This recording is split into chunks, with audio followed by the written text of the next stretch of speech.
Hello dear students, once again welcome back to our channel. तो आप लोगों के लिए आज मैं लेकर आई हूँ ह्यूमन रिप्रोडक्शन चैप्टर नंबर 2 का पार्ट 3। आज के सेशन में हम बात करेंगे फीमेल गैमेट फॉर्मेशन यानी कि oogenesis एंड मेंस्ट्रुअल साइकिल के बारे में। But as you all are already aware now कि हम सेशन स्टार्ट करने से पहले भी कुछ एमसीक्यू सॉल्व करते हैं और सेशन खत्म करने के बाद भी मैं आपको कुछ एमसीक्यूज होमवर्क में देती हूँ और वही होमवर्क दिया हुआ एमसीक्यू नेक्स्ट क्लास में हम डिस्कस करते हैं।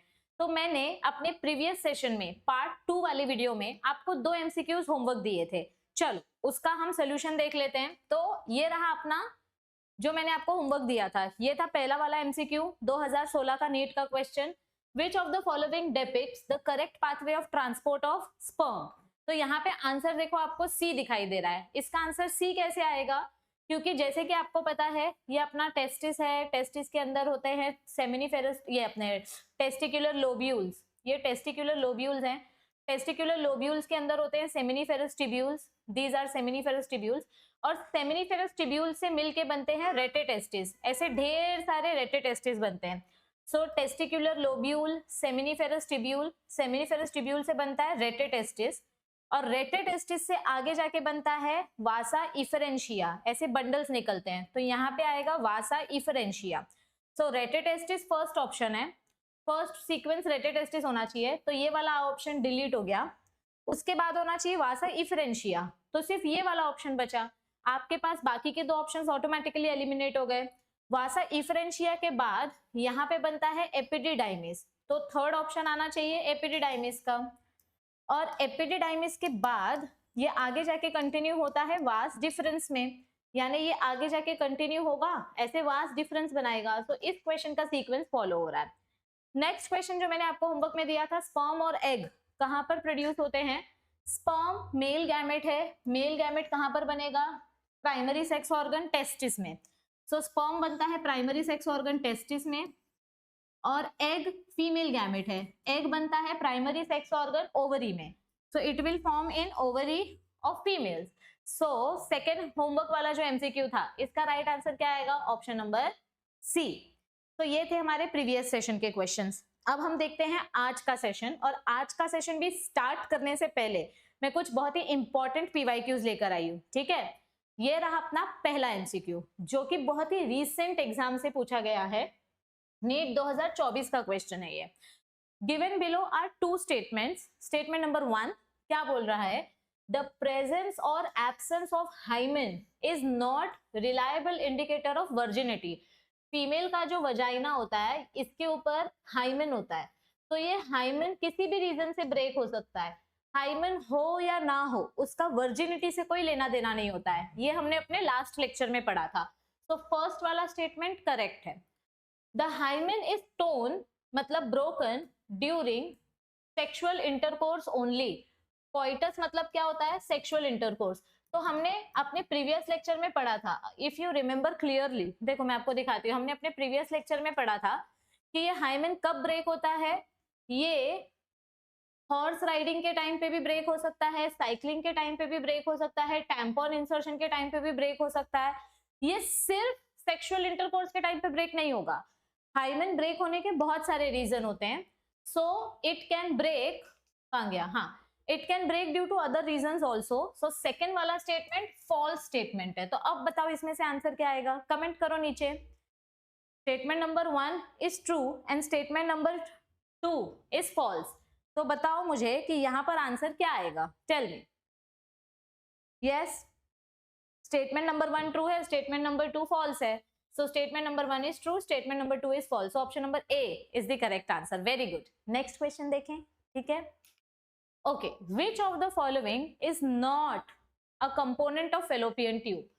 fallopian tube की अगर मैं बात करूं, नीट 2024 का क्वेश्चन है, तो कौन सा ऐसा पार्ट है जो fallopian tube का हिस्सा नहीं है? See, this is the uterus.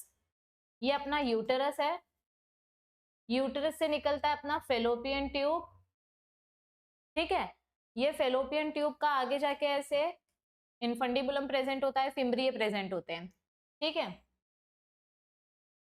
Okay, so this is infundibulum, it is a part of fallopian tube. ये एम्प्यूला है, it is also a part of fallopian tube. और यहां तक ये इस्थमस है, this is also part of fallopian tube. ये वाला जो रीजन है ये रीजन फंडस है, ये फंडस रीजन फेलोपियन ट्यूब का पार्ट नहीं है, ये यूटेरस का पार्ट है।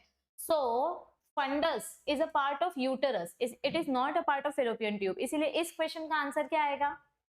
सिंपल है, answer will be option number C, correct, very good. Next question, list 1 and list 2 is given, you have to match relating to human female external genitalia, NEET 2024 का question है। चलो देखते हैं, female external genitalia हमको दिया है तो organs को उसके फंक्शन के साथ मैच करना है, ठीक है। मॉन्स प्यूबिस जो बाहर वाला एरिया होता है जहां पे हेयर प्रेजेंट होते हैं ड्यू टू केराटिन प्रोटीन, इस रीजन को बोलते हैं mons pubis. So mons pubis is a fatty cushion of cells which is covered by skin and hair. ये हेयर से आपको पता चल जाना चाहिए कि मॉन्स प्यूबिस वाला रीजन का आंसर आएगा ऑप्शन नंबर 2। तो एक आंसर आना चाहिए ऑप्शन नंबर 2, बाकी दो ऑप्शंस एलिमिनेट कर दो। This is elimination strategy. NEET exam में 4 ऑप्शंस ऐसे होते हैं जिसमें से 2 ऑप्शंस तो डायरेक्ट एलिमिनेट हो जाते हैं, लेकिन बाकी के जो 2 ऑप्शंस बचते हैं उसमें मेन कंफ्यूजन होता है। तो हमने फर्स्ट ऑप्शन देख लिया, सेकेंड ऑप्शन देखो, क्लिटोरिस मतलब क्या होता है? मैंने आपको बोला था कि clitoris is homologous to male penis, यानी कि ये इरेक्टाइल टिश्यू है। और क्लिटोरिस कैसे बनता है? 2 लेबिया माइनोरा से ऊपर ऐसे हुड जैसा स्ट्रक्चर बनता है, ऐसे कैप जैसा स्ट्रक्चर बनता है, इसको क्लिटोरिस बोलते हैं। तो इट इज अ टाइनी, एकदम स्मॉल फिंगर जैसा स्ट्रक्चर है जो लेबिया माइनोरा से बना है। ये देखो, if you remember the diagram of the female reproductive system, तो ये क्लिटोरिस किससे बना है? ये देखो, ये क्लिटोरिस किससे बना है? Clitoris is made up of, कहां गया, हाँ, it is a small tiny finger like structure which is made up of 2 labia minora. Yes, so इसका आंसर क्या आएगा क्लिटोरिस का? What will be the answer for clitoris? Yes, clitoris का answer आएगा option number 3। तो B का answer आना चाहिए ऑप्शन नंबर 3। यहाँ पे भी है, यहाँ पे भी है, कंफ्यूजन अभी भी बना है। अब देखो थर्ड, हाइमेन मतलब क्या होता है? It is a small mucus membrane जो वजाइना के ओपनिंग के पास होती है। So this covering is present outside the vaginal opening. तो सी का आंसर आना चाहिए option number 1। And labia majora क्या होता है? It is a thin membrane like structure covering vaginal opening. अरे sorry sorry sorry, fleshy fold, मैंने ये नहीं पढ़ा। फ्लैशी फोल्ड मतलब लेबिया मेजोरा, सॉरी, सी का 1 नहीं आना चाहिए। ये देखो, फोल्ड लाइक स्ट्रक्चर बोला है, मतलब ये बाहर से ऐसा वाला structure, this is labia majora. तो लेबिया मेजोरा का आंसर आएगा 1, ये गलत है। सी का आंसर 1 नहीं आएगा, डी का आंसर आएगा 1, तो डी का आंसर आएगा 1। तो option number A correct answer है और सी का आंसर आएगा 4। छोटी सी मेम्ब्रेन जो वजाइनल ओपनिंग को कवर करती है, इस मेम्ब्रेन को बोलते हैं हाइमन। तो option number A is the correct answer. तो ऐसे टाइम कंज्यूमिंग क्वेश्चंस आते हैं, ये क्वेश्चंस डिफिकल्ट नहीं है पर इसमें टाइम जाता है और इसके लिए आपको एग्जैक्ट कॉन्सेप्ट याद होना चाहिए, करेक्ट?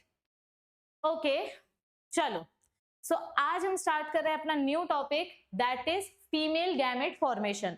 हमने अपने प्रीवियस लेक्चर में मेल गैमेट का फॉर्मेशन पढ़ लिया था कि हमारे पास ऐसे सेमिनिफेरस ट्यूब्यूल होता है। इफ यू रिमेंबर, एक बार मैं याद दिला देती हूँ, हमारे पास ऐसा सेमिनिफेरस ट्यूब्यूल है। सेमिनिफेरस ट्यूब्यूल के पास ऐसे जर्म सेल्स होते हैं, ऐसे जर्म सेल्स होते हैं, बीच बीच में सर्टोली सेल्स होते हैं, है ना? तो ये जो जर्म सेल्स हैं इनको बोलते हैं स्पर्मेटोगोनिया। ये स्पर्मेटोगोनिया माइटोसिस करके अपना पॉपुलेशन बढ़ाते हैं। फिर जब इनमें से कुछ सेल्स आगे जाके मेच्योर हो जाते हैं, और जब कुछ सेल्स मेच्योर होते हैं तो उन सेल्स को बोलते हैं प्राइमरी स्पर्मेटोसाइट।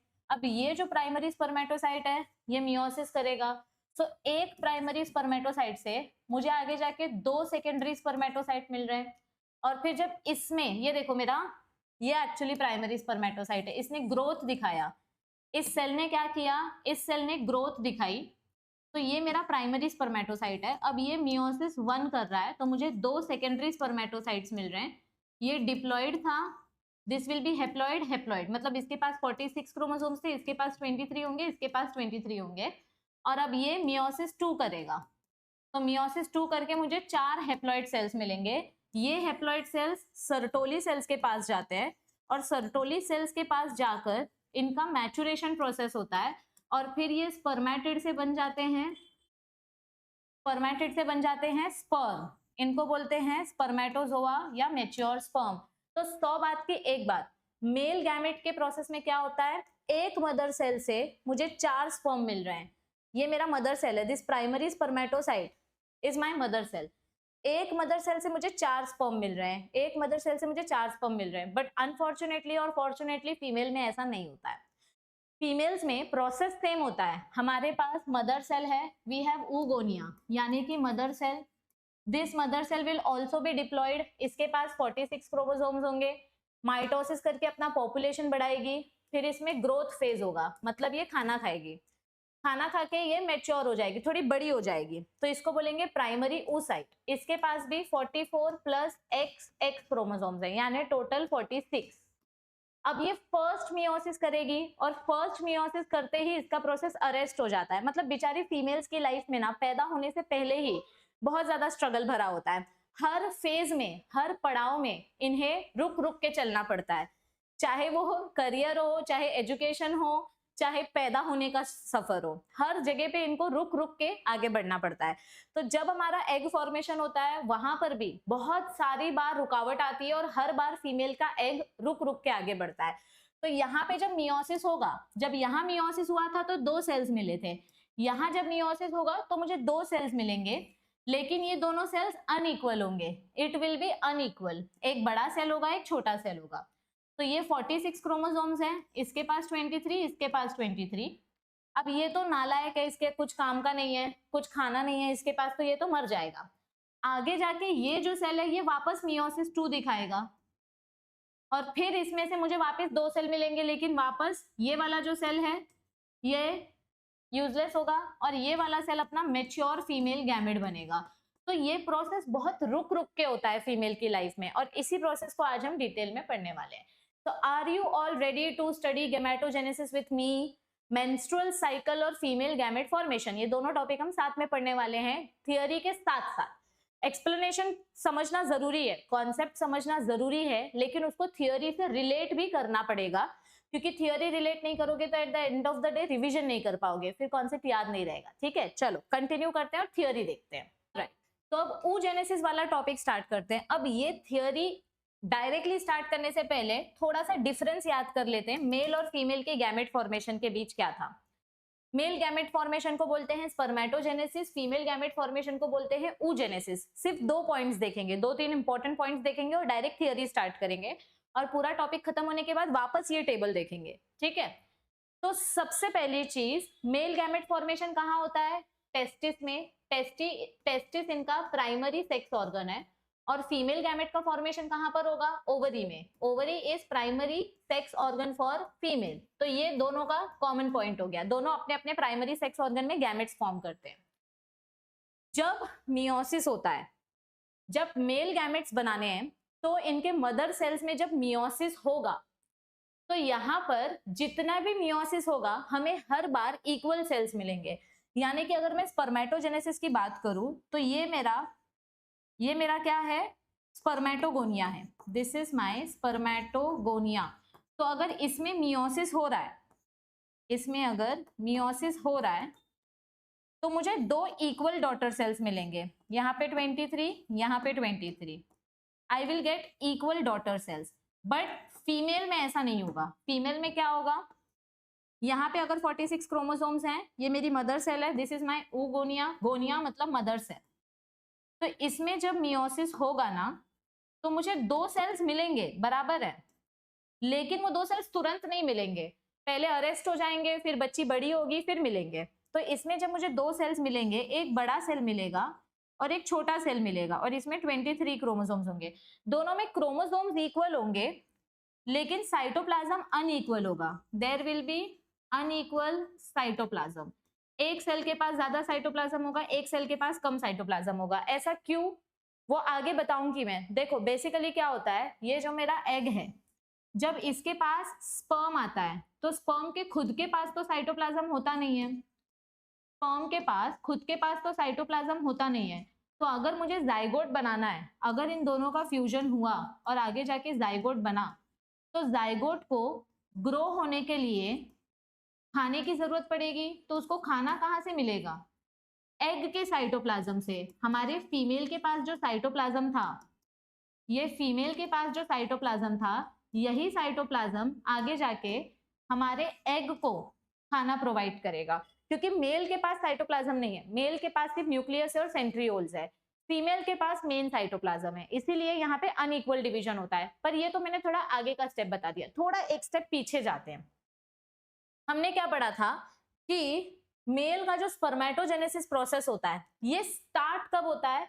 जब मेल्स प्यूबर्टी की एज में आ जाते हैं, यानी जब मेल्स 14 साल के हो जाते हैं, तब ये प्रोसेस स्टार्ट होता है। It begins at puberty. Male gamete कब बनना स्टार्ट होता है? प्यूबर्टी में। लेकिन फीमेल में ऐसा नहीं होता है। फीमेल की लाइफ जब वो मम्मी के पेट में होती है, तभी से उसका स्ट्रगल चालू हो जाता है। तो फीमेल गैमेट कब से बनना स्टार्ट होता है? जब वो फीटस के फॉर्म में होती है। फीमेल गैमेट बनना कब स्टार्ट होता है? जब वो फीटस के फॉर्म में होती है, जब वो छोटी सी एम्ब्रियो होती है, मतलब समझो कोई मदर प्रेग्नेंट है और उसके वुम्ब में कोई फीमेल चाइल्ड है, तो जब वो बच्ची छोटी है तभी उसका गैमेट बनना स्टार्ट हो जाएगा। That is oogenesis। उसको हम बोलते हैं oogenesis।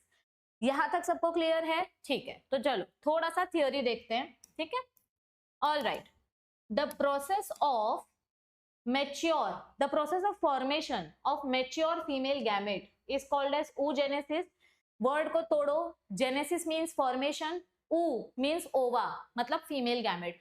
so the process of formation of female gamete is known as oogenesis। और ये process male gamete के formation से बहुत अलग process है। it is very different, markedly यानी very different from spermatogenesis। Sperm बनाने का प्रोसेस टोटली अलग होता है, फीमेल गैमेट बनाने का प्रोसेस टोटली अलग होता है। oogenesis प्रोसेस कब स्टार्ट होता है? oogenesis प्रोसेस स्टार्ट होता है जब हमारी फीटस छोटी सी एम्ब्रियो के स्टेज में होती है। oogenesis प्रोसेस कब स्टार्ट होता है? जब हमारी फीटस जो है वो एम्ब्रियो के स्टेज में होती है। मतलब मैं यहाँ पे लिखती हूँ, मेरी जो फीटस है, ये फीटस अर्ली एम्ब्रियोनिक स्टेज, जब ये अर्ली एम्ब्रियोनिक स्टेज में, मतलब हार्डली जब ये फीटस 2 से 3 महीने की है, इनसाइड वुम्ब, ये अपने मम्मी के वुम्ब के अंदर है, तभी इसका गैमेट फॉर्मेशन स्टार्ट हो जाएगा। क्या हो जाएगा? गैमेट फॉर्मेशन स्टार्ट हो जाएगा। मतलब जब ये फीटस दुनिया में आई भी नहीं है, तभी से इसका गैमेट फॉर्मेशन प्रोसेस स्टार्ट हो जाता है। हालांकि ये प्रोसेस कंप्लीट नहीं होता है, लेकिन ये प्रोसेस स्टार्ट हो जाता है जब हमारी फीटस बहुत छोटी होती है। ठीक है, and a couple of million gamete mother cells are formed within each fetal ovary and no more oogonia are formed after birth। Male के केस में क्या होता है? एक बार मेल्स ने स्पर्म बनाना चालू किया, मतलब मेल्स ने 14 साल की उम्र से गैमेट्स बनाना चालू किया, तो वो पूरी लाइफ तक स्पर्म बनाते रहेंगे। हाँ, आगे जाके स्पर्म का काउंट कम हो सकता है क्योंकि उनकी एज बढ़ रही है, लेकिन फीमेल के केस में ऐसा नहीं होता है। फीमेल्स का गैमेट बनना स्टार्ट हो जाता है जब वो बाहर आई भी नहीं है, जब वो छोटी सी एम्ब्रियो के स्टेज में है। लेकिन ये कब तक बनते रहेंगे गैमेट्स? एक पर्टिकुलर एज तक, जब तक उस फीमेल के पीरियड स्टॉप नहीं हो जाते, जब तक उस फीमेल का मीनोपॉज नहीं लग जाता, तब तक ये गैमेट्स बनते रहेंगे। और मीनोपॉज लगने के बाद ये गैमेट्स बनना स्टॉप हो जाएंगे। तो जब हमारी फीटस एम्ब्रियो की स्टेज में होती है, उसके पास टोटल कितने गैमेट्स होते हैं? जब हमारी फीटस एम्ब्रियो के स्टेज में है, तो उसके पास दोनों ओवरी में, ये मेरी लेफ्ट ओवरी है, ये मेरी राइट ओवरी है, दोनों ओवरी में मिला के यहाँ पे 2 मिलियन फॉलिकल ये है सेल्स, और यहाँ पे 2 मिलियन गैमेट्स हैं, मतलब oogonia सेल्स। लेफ्ट ओवरी में 2 million oogonia cells, right ovary में 2 मिलियन oogonia सेल्स, और ये 2 मिलियन ही रहेंगे, मतलब left side 2 million, right side 2 million, total 4 million. इतने ही सेल्स रहेंगे। अब इससे ज्यादा नहीं बढ़ने वाले, इसमें कम कम होते जाएंगे, क्योंकि जैसे जैसे बच्ची बड़ी होगी, 3 महीने से 6 महीने की होगी, 9 महीने की होगी, फिर वो बच्ची पैदा होगी, फिर उसके पीरियड स्टार्ट होंगे। जैसे जैसे ये लड़की बड़ी होगी, वैसे वैसे ये काउंट कम होते जाएगा। 2 मिलियन से 1 मिलियन हो जाएगा, 1 मिलियन से 60,000 हो जाएगा, क्योंकि बॉडी बड़ी हो रही है, तो बॉडी का जो फूड है वो डिस्ट्रीब्यूट हो रहा है, और सारा का सारा न्यूट्रिएंट्स सिर्फ हम गैमेट्स को नहीं दे रहे हैं, तो जो गैमेट्स हेल्दी रहेंगे वो सरवाइव करेंगे, जो हेल्दी नहीं रहेंगे वो मरते जाएंगे, और उनको हम बोलते हैं फॉलिक्यूलर एट्रेसिया, यानी गैमेट्स मर रहे हैं, एट्रेसिया प्रोसेस हो रहा है। तो जब हमारी फीमेल की फीटस 3 महीने की है या बहुत ही छोटी है, एम्ब्रियो के स्टेज में, तो उसके पास 2 मिलियन प्रिमोडियल फॉलिकल्स हैं। अब जब ये फीटस बड़ी होगी, जब ये बच्ची पैदा होगी, तो इसके पास दोनों ओवरी में मिला के 1 मिलियन प्रिमोडियल फॉलिकल्स बचेंगे। और जब ये प्यूबर्टी की एज तक आएगी, जब ये प्यूबर्टी की एज तक आएगी, तो इसके पास दोनों ओवरी में मिला के 60,000 प्रिमोडियल फॉलिकल्स बचेंगे। 60,000। तो यहाँ पे जो प्रिमोडियल फॉलिकल्स की डेथ हुई, यहाँ पर प्रिमोडियल फॉलिकल्स मतलब oogonia, यहाँ पर जो हमारे oogonia सेल्स की डेथ हुई और यहाँ पर भी oogonia सेल्स की डेथ हुई, इस डेथ वाले प्रोसेस को मिलाकर बोलते हैं एट्रेसिया प्रोसेस। क्या बोलते हैं इसको हम? एट्रेसिया। This is important. क्या बोलते हैं इसको हम? Atresia process. ठीक है। So these cells start division and enter into prophase 1 of meiosis, and they get temporarily arrested at that stage and they are called as primary oocyte। अब ध्यान से देखो, यहां पर क्या हो रहा है, जब मेरी फीटस छोटी थी, जब मेरी फीटस छोटी थी मतलब 3 महीने की थी और उसके पास 2 मिलियन oogonia थे, ये सारे के सारे 2 million oogonia cells meiosis process करना स्टार्ट करते हैं। मेरे पास 2 मिलियन oogonia सेल्स हैं, ये सारे के सारे सेल्स क्या करेंगे? ये मियोसिस करना स्टार्ट करेंगे। और आप लोगों ने ऑलरेडी क्लास 11th में पढ़ा है कि मियोसिस 1 के 5 फेजेस होते हैं। मियोसिस 1 के 4 फेजेस होते हैं, प्रोफेज 1, मेटाफेज 1, एनाफेज 1, टीलोफेज 1। उसमें प्रोफेज 1 में 5 फेजेस होते हैं। सो मियोसिस 1 का जो फेज है, मियोसिस 1 का जो प्रोफेज 1, मेटाफेज 1, एनाफेज 1 और टीलोफेज 1 है, हमारे ये जो मदर सेल्स है ना, ये जो मेरे मदर सेल्स है, ये मदर सेल्स प्रोफेज 1 में जाते हैं और यहीं पे ये अटक जाते हैं। They get arrested eight prophase 1। ये मेटाफेज तक जा ही नहीं पाते, ये प्रोफेज 1 में ही अटक जाते हैं। मतलब मेरे जितने भी फॉलिकल्स हैं, ये 2 मिलियन फॉलिकल्स, ये सारे के सारे फॉलिकल्स प्रोफेज 1 में अटक चुके हैं। ये देखो, यहाँ पे मेरे पास जितने भी फॉलिकल्स हैं, ये सारे के सारे फॉलिकल्स प्रोफेज 1 में अटक चुके हैं। और वो भी कौन से फेज में अटकते हैं? डिप्लोटीन फेज में। प्रोफेज 1 के जो 5 फेजेस होते हैं, लेप्टोटीन, जाइगोटीन, डिप्लोटीन, लेजिपा, leptotene, zygotene, pachytene, diplotene, diakinesis. तो डिप्लोटीन फेज में अटकते हैं, बट ये एनसीईआरटी में नहीं दिया है तो आप मत याद रखो। आप सिर्फ इतना समझो कि मेरे पास यहाँ पर 2 मिलियन मदर सेल्स थे, ये 2 मिलियन मदर सेल्स ने मियोसिस स्टार्ट किया और ये अटक गए। कौन से फेज में अटक गए? प्रोफेज 1 में अटक गए। तो अब जब ये प्रोफेज 1 में अटक गए हैं ना, इनका स्ट्रक्चर थोड़ा सा बड़ा हो गया है और ये उसी फेज में अटक गए। मतलब पहले ये सेल्स छोटे थे, अब यहाँ पर बाहर ये जो लेयर फॉर्म हुई है, ये सिंगल लेयर है। क्या है ये? Single layer. तो आप इसको प्रिमोर्डियल फॉलिकल भी बोल सकते हो या प्राइमरी फॉलिकल भी बोल सकते हो। लेकिन अब मेरे ये सारे के सारे सेल्स अटक चुके हैं। मेरे पास जितने भी 2 मिलियन फॉलिकल्स थे या 2 मिलियन सेल्स थे, ये सारे के सारे सेल्स, दोनों ओवरी में 2 मिलियन सारे सेल्स अटक चुके हैं। They are arrested. अब ये ऐसे ही रहेंगे, ये हमेशा के लिए अटके हुए रहेंगे। और इनफैक्ट जैसे जैसे मेरी फीटस की ग्रोथ होगी, यहाँ पे फीटस की ग्रोथ हो रही है, और जब ये फीटस पैदा होगी और पैदा होने के बाद जब इसकी प्यूबर्टी स्टार्ट होगी, जब इसका मेंस्ट्रुअल साइकिल स्टार्ट होगा, तब मैं देखूंगी तो मुझे पता चलेगा कि अब तो सिर्फ 60,000 फॉलिकल्स बचे। कितने प्राइमरी फॉलिकल्स बचे? अब सिर्फ 60,000 प्राइमरी फॉलिकल्स बचे। सारे फॉलिकल्स मर चुके हैं। 2 मिलियन लेफ्ट साइड में थे, 2 मिलियन राइट साइड में थे। अब यहां से भी सारे मर गए, यहां से भी मर गए, सिर्फ 60,000 फॉलिकल्स बचे। तो इस प्रोसेस को, यहाँ पे जो फॉलिकल्स मरे हैं, यहाँ पे जो हमारे सेल्स की डेथ हुई है, इस प्रोसेस को बोलते हैं एट्रेसिया प्रोसेस। और अब इसका प्यूबर्टी स्टार्ट होगा। प्यूबर्टी स्टार्ट होगा यानी मेंस्ट्रुअल साइकिल आना स्टार्ट होगा, और अब हमारा जो प्राइमरी फॉलिकल था, यानी ऐसा दिखने वाला जो सेल था, ये देखो ऐसा सेंटर में मेरा प्राइमरी oocyte है, मतलब इसके पास 46 क्रोमोसोम्स है, मियोसिस कंप्लीट नहीं हुआ है ना, तो ये मेरा प्राइमरी oocyte है और ये बाहर एक सिंगल लेयर है, तो इसको मैं बोलूंगी प्राइमरी फॉलिकल। क्या बोलूंगी मैं इसको? Primary follicle.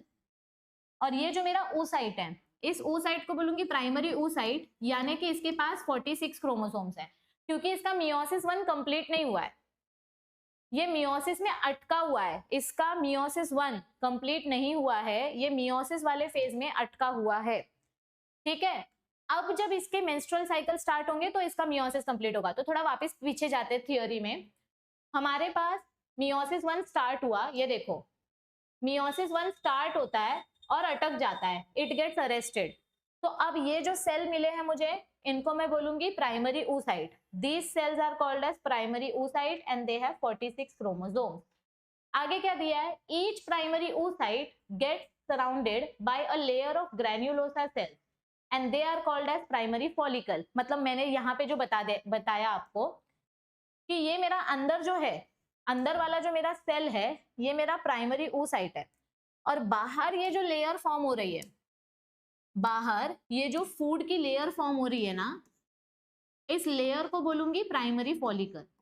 एक सिंगल लेयर फॉर्म हो रही है, तो इस सिंगल लेयर को बोलेंगे प्राइमरी फॉलिकल। इस सिंगल लेयर को क्या बोल दूंगी मैं? Primary follicle. ये लेयर कौन से सेल्स से बनी है? ये बनी है ग्रैन्युलोसा सेल्स से।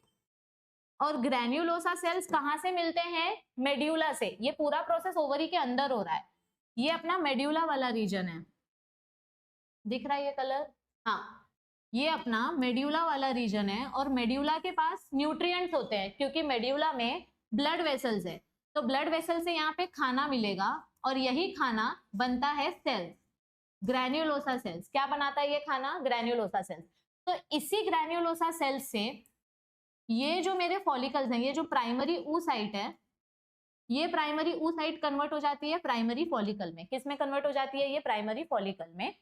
A large number of these follicles degenerate during the phase from birth to puberty। तो मैंने आपको जो बताया ना, यहाँ पे पैदा होने से लेकर प्यूबर्टी की एज तक आने तक, ये जो 14-15 साल का जो पीरियड है, इस पीरियड में बहुत सारे सेल्स मर जाते हैं, और उन डेथ को, मतलब उन सेल्स की जो डेथ हो रही है, उसकी डेथ के प्रोसेस को बोलते हैं फॉलिक्यूलर एट्रेसिया। उनकी जो डेथ हो रही है, फॉलिकल्स मर रहे हैं। फॉलिकल्स म्हणजे काय मैम? Outer layer.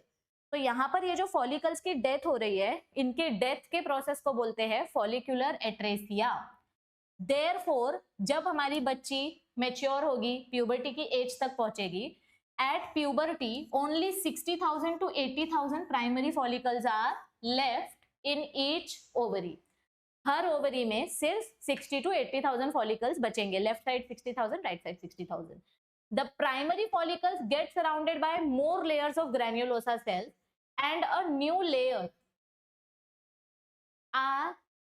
थेका मतलब layer are called secondary follicles. मतलब अब क्या होगा जब अपनी बच्ची मैच्योर हो गई? ये देखो यहाँ पे मैं आपको ना एक ये दिखाती हूँ, फ्लो चार्ट दिखाती हूँ। ये देखो, जब हमारी बच्ची बड़ी हो रही है, ये देखो जब वो पैदा भी नहीं हुई थी, बिफोर बर्थ, तो वो मियोसिस 1 में अटकी हुई है। कहाँ पे अटकी हुई है? मियोसिस 1 में वो अरेस्टेड है। लेकिन जब उसकी प्यूबर्टी स्टार्ट होगी, जब इसकी प्यूबर्टी स्टार्ट होगी, तो धीरे धीरे करके फॉलिकल्स का लेयर बढ़ना स्टार्ट होगा। ये मेरा प्राइमरी फॉलिकल है, इसके बाहर सिर्फ एक लेयर है, ये एक लेयर है। फिर इसके बाहर जब 2 लेयर बन जाएंगी, तो ये मेरा बन जाएगा सेकेंडरी फॉलिकल। अब एक चीज अपने दिमाग में ना फिक्स कर लो, जितना ज्यादा फॉलिकल लेयर बढ़ेगा, उतना ज्यादा ईस्ट्रोजन हार्मोन बनेगा। फॉलिकल लेयर ऐड होते जाएगी, ईस्ट्रोजन हार्मोन बढ़ते जाएगा। फॉलिकल लेयर ऐड होते जाएगी, ईस्ट्रोजन हार्मोन बढ़ते जाएगा। तो पीछे जाते हैं, क्या बोला है हमको यहाँ पे कि आपके पास प्राइमरी फॉलिकल है, प्राइमरी फॉलिकल कन्वर्ट हो जाती है सेकेंडरी फॉलिकल में, और फिर ये सेकेंडरी फॉलिकल क्या बनाना चालू कर देता है? ये सेकेंडरी फॉलिकल बनाना चालू करता है ईस्ट्रोजेन हार्मोन। क्या बनाना स्टार्ट करता है ये? Oestrogen hormone. और हमको मिलता है सेकेंडरी फॉलिकल। अब धीरे धीरे करके ये सेकेंडरी फॉलिकल मैच्योर होती है टर्शरी फॉलिकल में। और ये टर्शरी फॉलिकल में ना आपको यहाँ पे देखो, अभी तक क्रोमोसोम नंबर चेंज नहीं हुआ है। प्राइमरी फॉलिकल के पास 46 क्रोमोसोम्स थे, दिख रहा है? अलग कलर यूज करती हूँ। ये जो मेरा फॉलिकल है मैं इधर पे ड्रॉ करती हूँ, एक्चुअली वो ज्यादा बेटर रहेगा। ये देखो ये वाला, यहाँ पे देखो प्यूबर्टी स्टार्ट हुई, पीरियड्स आना स्टार्ट हुए, तो ये मेरा प्राइमरी फॉलिकल है, इसके अंदर है 46 क्रोमोसोम्स। यहाँ पे ये बन गया मेरा सेकेंडरी फॉलिकल। ये मेरा क्या बन गया? Secondary follicle. इसके अंदर भी अभी तक 46 क्रोमोसोम्स हैं, क्योंकि मियोसिस 1 खत्म ही कंप्लीट नहीं हुआ है। मियोसिस 1 इज अरेस्टेड, और यहाँ पे भी मियोसिस 1 अभी तक अरेस्टेड है। ये मेरा टर्शरी फॉलिकल है। अब सेकेंडरी फॉलिकल और टर्शरी फॉलिकल में क्या दिखाई दे रहा है? जितने ज्यादा लेयर बढ़ रही है, जितने ज्यादा सेल्स बढ़ रहे हैं, यहाँ पर उतनी कैविटी फॉर्म होते जा रही है। ये जो कैविटी फॉर्म होती है, इस कैविटी को बोलते हैं एंट्रम। और इस एंट्रम में फ्लूइड भरा हुआ होता है, जो अंदर ही अंदर हमारे oocyte को न्यूट्रिएंट्स प्रोवाइड करता है। यहाँ पर भी 46 क्रोमोसोम्स है, दिख रहा है ना सबको? हाँ। और यहाँ पर भी 46 क्रोमोसोम्स हैं। अब क्या होगा? अब यहाँ पर देखो, जब सेकेंडरी फॉलिकल फॉर्म हुआ तो मैंने आपको क्या बोला? जैसे जैसे सेकेंडरी फॉलिकल बनेगा ये ईस्ट्रोजन हार्मोन बनाएगा, और ईस्ट्रोजन हार्मोन के साथ और एक हार्मोन बनता है जो पिट्यूटरी ग्लैंड से आता है। Oestrogen hormone and FSH hormone के वजह से सेकेंडरी फॉलिकल से टर्शरी फॉलिकल बना, और ये टर्शरी फॉलिकल क्या करेगा? मियोसिस 1 कंप्लीट कर लेगा। ये मियोसिस 1 कंप्लीट कर लेगा, और हमको मिलेंगे यहाँ पे 2 सेल। अब ये वाला जो सेल मिला है, इस सेल को मैं बोलूंगी सेकेंडरी oocyte, क्योंकि इसके पास क्रोमोसोम नंबर कितना हो गया? 23। यहाँ पे कितना क्रोमोसोम नंबर हो गया? 23। और यहाँ पे मुझे जो छोटा सेल मिला है, यहाँ पे कितना क्रोमोसोम रहेगा? 23। इसको मैं बोलूंगी फर्स्ट पोलर बॉडी। क्या बोलूंगी मैं इसको? फर्स्ट पोलर बॉडी, जो आगे जाके डीजेनरेट हो जाएगी। इसका कुछ मेन फंक्शन नहीं होता है। ये पोलर बॉडी आगे जाके क्या हो जाएगी बेटा? डीजेनरेट हो जाएगी। यहां तक सबको समझ में आया है? Primary follicle, secondary follicle, secondary follicle will produce oestrogen hormone, और ब्रेन से एफएसएच हार्मोन आएगा। ये कहां से आता है वो मेंस्ट्रुअल साइकिल में हम देखेंगे। तो ईस्ट्रोजन हार्मोन और एफएसएच हार्मोन मिलके टर्शरी फॉलिकल बनाते हैं, और इन दोनों के वजह से ही मियोसिस 1 कंप्लीट हो जाता है। जब मियोसिस 1 कंप्लीट होता है तो 23 क्रोमोसोम्स मिलते हैं। अब ये वाला जो मेरा oocyte है, इसको मैं बोलूंगी सेकेंडरी oocyte। अभी तक मेरा जो oocyte था, मैं इसको अभी तक प्राइमरी oocyte ही बोल रही थी, क्योंकि जब तक मियोसिस नहीं हो जाता तब तक हम उसको प्राइमरी oocyte ही बोलेंगे। मियोसिस होने के बाद, क्रोमोसोम नंबर रिड्यूस होने के बाद, उसको हम सेकेंडरी oocyte बोलते हैं।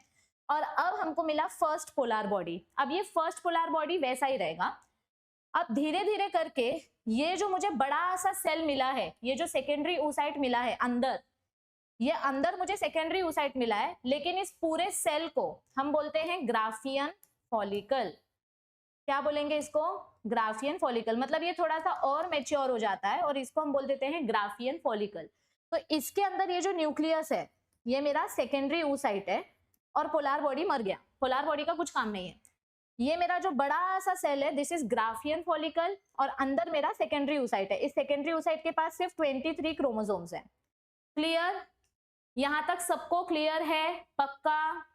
All right. सो अब देखो, जो मैंने आपको बताया वही चीज आगे थियोरी में भी दी गई है। The secondary follicle, secondary follicle किस में कन्वर्ट हुआ? सेकेंडरी फॉलिकल कन्वर्ट हुआ टर्शरी फॉलिकल में, और उसी टाइम पे ईस्ट्रोजन हार्मोन बना, जिसके वजह से मियोसिस 1 कंप्लीट हो चुका। तो the secondary follicle transforms into tertiary follicle. जब टर्शरी फॉलिकल बनेगा तो अंदर ढेर सारा फ्लूइड जमा हो जाता है। इस फ्लूइड को बोलते हैं antrum. The tertiary follicle which is characterised by a fluid filled cavity called antrum. ये देखो यहाँ पे कैविटी बन गई है एंट्रम। एंट्रम के अंदर होते हैं न्यूट्रिएंट्स, जो अपने oocyte को प्रोवाइड करते हैं nutrients. The थेका layer is organised into inner थेका interna and outer थेका externa. अब मतलब क्या बोला जा रहा है? ये टर्शरी फॉलिकल से जब ग्राफियन फॉलिकल बनेगा तो इसके पास फॉलिकुलर लेयर्स भी हैं, लेकिन इसके पास एक्स्ट्रा लेयर्स हैं। ये देखो, मतलब ऐसा कुछ स्ट्रक्चर बनेगा। हाँ, ये अंदर जो है ना, ये मेरे ग्रैन्युलोसा सेल्स हैं, जो नॉर्मल प्राइमरी फॉलिकल के पास भी थे, सेकेंडरी फॉलिकल के पास भी थे, टर्शरी फॉलिकल के पास भी थे। लेकिन जब ग्राफियन फॉलिकल बनता है, पूरा मैच्योर फॉलिकल बन जाता है, तो इसको एक्स्ट्रा प्रोटेक्शन की जरूरत होती है। जैसे कोई इन्फ्लुएंसर अगर सेलिब्रिटी बन गया तो फिर उसको एक्स्ट्रा फॉलिकल, एक्स्ट्रा बॉडीगार्ड्स की जरूरत होती है। ग्रैन्युलोसा सेल्स से न्यूट्रिशन मिल रहा है, लेकिन जो एक्स्ट्रा लेयर्स हैं, इन एक्स्ट्रा लेयर्स को हम क्या बोलते हैं? अंदर वाली जो लेयर है दैट इज थेका इंटरना, बाहर वाली जो लेयर है दैट इज थेका एक्सटर्ना। तो यहां पर ग्राफियन फॉलिकल्स के पास दो लेयर्स फॉर्म होती है, theca interna and theca externa. It is important to draw your attention that it is at this stage, ये बहुत इंपॉर्टेंट है। जब अपना टर्शरी फॉलिकल बनता है, उसी स्टेज में मियोसिस 1 कंप्लीट होता है।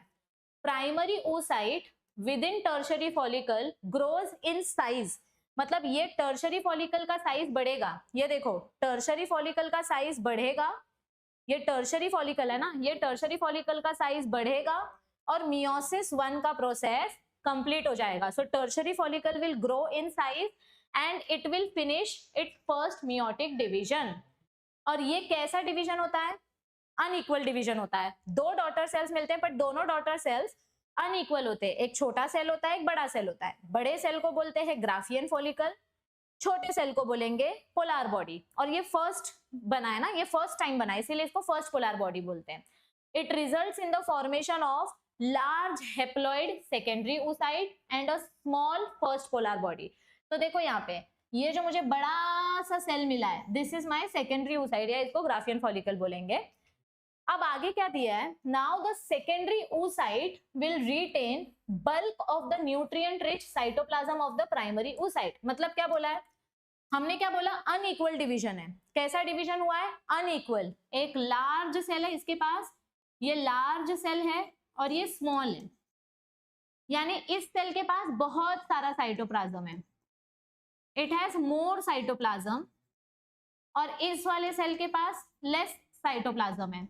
तो जिसके पास बड़ा वाला साइटोप्लाज्म है, ज्यादा साइटोप्लाज्म है, ये आगे जाके जाइगोट फॉर्म करेगा। जब ये स्पर्म के साथ फ्यूज करेगा, जब ये हमारे स्पर्म के साथ फर्टिलाइजेशन करेगा, तब जाइगोट बनेगा और जाइगोट को खाना मिलेगा इसी साइटोप्लाज्म से। तो ये जो लार्ज वाला साइटोप्लाज्म है, मतलब यहाँ पे इसके पास जो अंदर साइटोप्लाज्म है, ये सेकेंडरी oocyte के अंदर जो साइटोप्लाज्म है, ध्यान से देखो, मैं यहाँ एक बता रही हूँ। यहाँ पे ये मेरा टर्शरी फॉलिकल है, ये टर्शरी फॉलिकल ने मियोसिस 1 कंप्लीट किया, इसने मियोसिस 1 कंप्लीट किया, तो अंदर मुझे मिलता है सेकेंडरी oocyte और यहाँ पे मुझे छोटा सा मिलेगा पोलर बॉडी। तो अब ये जो सेकेंडरी oocyte है, इसकी साइज बड़ी है, ये जो सेकेंडरी oocyte है इसकी साइज बड़ी है। इस सेकेंडरी oocyte के अंदर मेरा साइटोप्लाज्म है। क्या बोला मैंने? इस सेकेंडरी oocyte के अंदर मेरा साइटोप्लाज्म है, तो इसके पास ज्यादा साइटोप्लाज्म प्रेजेंट है। और इस साइटोप्लाज्म का काम क्या होता है? मैं बार बार बोल रही हूँ, it is used for zygote development. कहाँ यूज होगा ये? जाइगोट डेवलपमेंट में यूज होगा, क्योंकि स्पर्म के पास साइटोप्लाज्म नहीं होता है। So can you think of any advantage? Yes, this cytoplasm will be used in zygote development. Does the first polar body born out of first meiotic division divide further? ये जो मुझे polar body मिला है, ये जो first polar body मिला है, this is my first polar body. क्या इस फर्स्ट पोलर बॉडी का आगे डिवीजन होगा? हो भी सकता है, नहीं भी हो सकता है। इसके बारे में अभी हमें ज्यादा इंफॉर्मेशन नहीं पता है, मतलब people are still researching about it. तो करंटली हमें इसके बारे में ज्यादा इंफॉर्मेशन नहीं पता कि फर्स्ट पोलर बॉडी के साथ क्या होता है। कभी कभी फर्स्ट पोलर बॉडी वैसे का वैसे ही रह जाता है, कभी कभी ये मियोसिस 2 दिखाता है। सो इसका कंफर्मेशन नहीं है।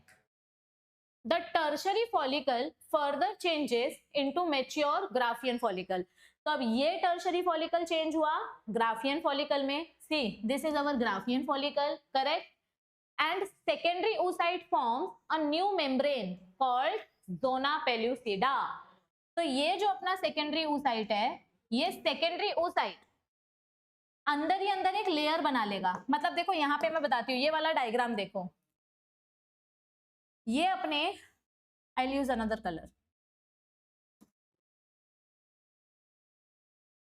ये अपना सेकेंडरी oocyte है। जर्मिनल वेसिकल को हम सेकेंडरी oocyte बोलते हैं।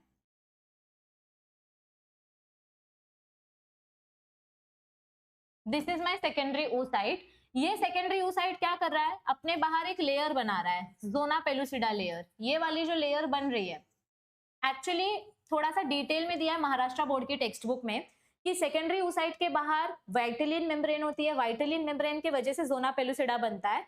एनसीईआरटी में वाइटलिन मेम्ब्रेन के बारे में कुछ दिया ही नहीं है, सीधा बोला है कि सेकेंडरी oocyte खुद जोना पेलुसिडा बनाता है, मतलब ये अपने लिए खुद एक प्रोटेक्टिव लेयर बनाता है। और ये जो जोना पेलुसिडा लेयर है, ये किसी भी सेल से नहीं बनी है। It is not made up of cells, it is not made up of cells, it is made up of glycoproteins. किससे बनी है ये लेयर, ग्लाइकोप्रोटीन से बनी है, ठीक है। सो ये जो जोना पेलुसिडा लेयर है, it is not made up of cells, it is made up of glycoproteins, that is mucopolysaccharide. And now the Graafian follicle will rupture to release the secondary oocyte। और अब क्या होगा, हमारे pituitary gland से gonadotropin hormone आएगा। मतलब यहाँ पे आपका LH हार्मोन और FSH हार्मोन दोनों का प्रोडक्शन, दोनों का क्वांटिटी एकदम से ज्यादा हो जाएगा। मतलब एस्ट्रोजन और प्रोजेस्टेरॉन हार्मोन ओवरी में एकदम से बहुत ज्यादा प्रोड्यूस हो जाएंगे। देखो मैं लॉजिक बताती हूँ, हमने क्या पढ़ा था यहाँ पे, जितना ज्यादा फॉलिकल बनेगा उतना ज्यादा ईस्ट्रोजन बनेगा, जितना ज्यादा फॉलिकल बनेगा उतना ज्यादा ईस्ट्रोजन बनेगा। सेकेंडरी फॉलिकल था, ईस्ट्रोजन बना, टर्शरी फॉलिकल था, ईस्ट्रोजन बना, और ग्राफियन फॉलिकल तो और बड़ा है। जितनी ज्यादा लेयर उतना ज्यादा ईस्ट्रोजन हार्मोन, जितनी बड़ी लेयर उतना ज्यादा ईस्ट्रोजन हार्मोन। तो ग्राफियन फॉलिकल सबसे बड़ा स्ट्रक्चर है। ग्राफियन फॉलिकल क्या करता है, ग्राफियन फॉलिकल ईस्ट्रोजन हार्मोन का कॉन्सेंट्रेशन एकदम से बढ़ा देता है।